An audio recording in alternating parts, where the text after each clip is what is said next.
яг ингээд иргэдээс мэдээлэл аваад үзэхээр бол яагаад би замын хөдөлгөөний дүрмээ зөрчихгүй явж болоод ахад энэ хүн яагаад зөрчиж байгаа юм бэ гэдэг асуудал.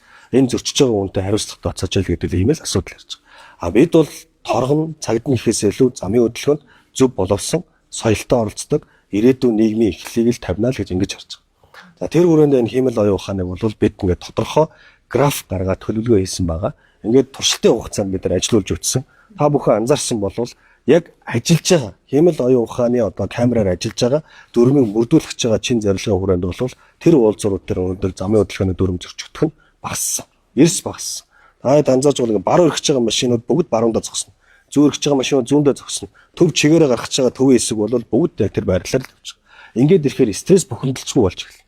Тэгэхээр замын хөдөлгөөний дүрмөө зөрчихгүй бол одоо торгуулийн бичиг баримт бол хүнд ч ирэхгүй. Тийм учраас бол энэ зүгээр соёлжуулах эхний алхам гэдгийг л одоо бид бас ойлгосоо гэж хүсэж байна.